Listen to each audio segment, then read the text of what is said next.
For this tutorial, I'm going to show you the basics of taking multiple pictures and putting them together on a blank canvas. This can be used in many ways. You can use this for creating an effect of a stitched together landscape. You can also use this to create a photo collage. So the actual difference between this and just doing multiple exposure images is that you're going to start with, for this, a blank canvas. So I'm going to go to File, New instead of File, Open.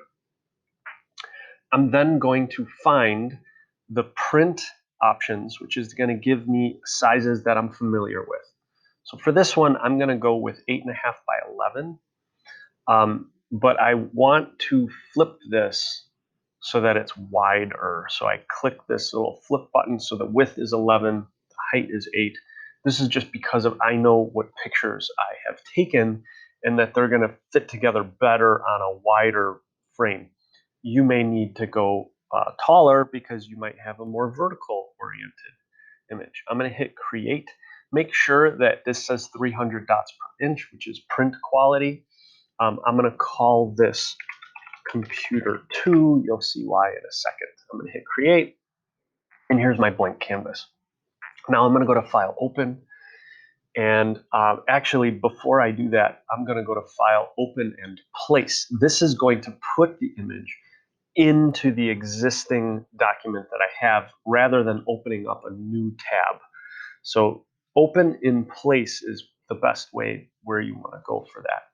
I'm going to go ahead and open up my folder where I have these images. Here are all my images, so I'm going to open this one. And I'm going to take this in order so it's just a little easier and doesn't get confusing. When I open in Place, it will actually place the photo here. Now, by default, I have the transform controls highlighted, and I'm going to go ahead and shrink this. This is way too big. It fills up the whole canvas, right? So here is my width and my height. If I click here, it locks it. So whatever I do to my width will do the same thing to my height. I'm going to go to maybe 30%.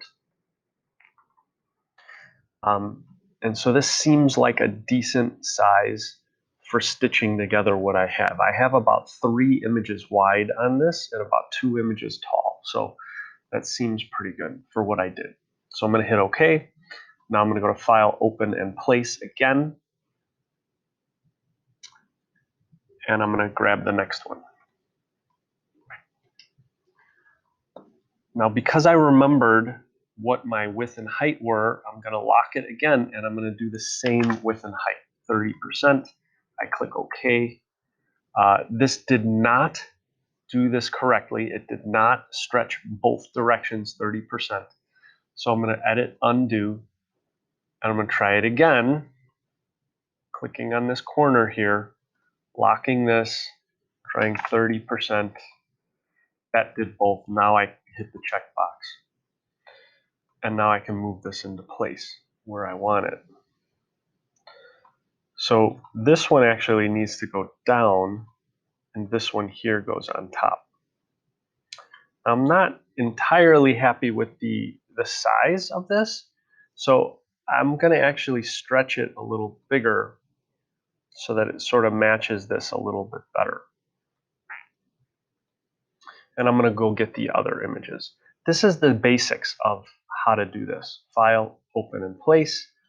You get your image and you start putting these things together. Now, the problem starts happening when most of these pictures are they're just taking up and covering the other pictures, right? So what I want to do is I want to find a better and more interesting way of layering these on top. So I'm going to stop adding pictures right now for a bit. And I'm going to see how I want to add these in a way that's going to make them a little bit more interesting.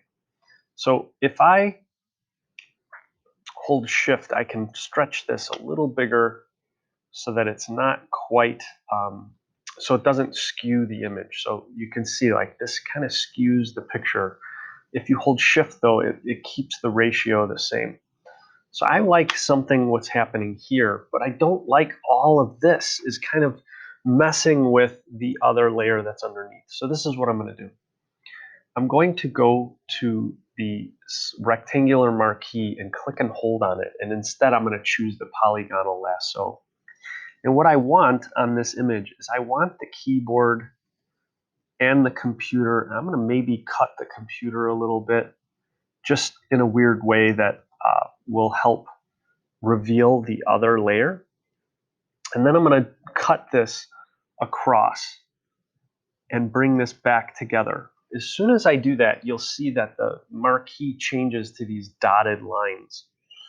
On my layers palette, if I hit mask, add mask, it erases the stuff that wasn't selected. So now I can put this together in a more interesting way, and you'll start to see really interesting things happening with how these are combining. Now the screen starts to shift and look really kind of weird in an interesting way because I have these two images combining in a more interesting way.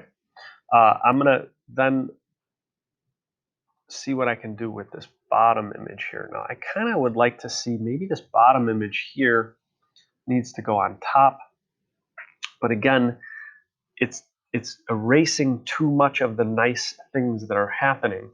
So I'm going to use this marquee tool, and this time I'm going to grab down here, maybe cut across like that. I'm doing this very intuitively. I would do the same. I'm going to hit this mask, and now I can move this around and try to, now I have 3 different computers that are all coming together, and I can go ahead and find and get the other images and continue this series.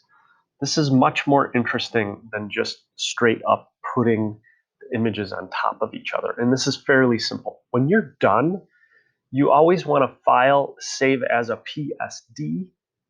This is going to save the Photoshop version that's going to allow you to edit later. I always go back to the folder where I had them in, so you always just try to keep a sense of where you have all your stuff. And hopefully this little tutorial will help you to kind of make this happen for yourself.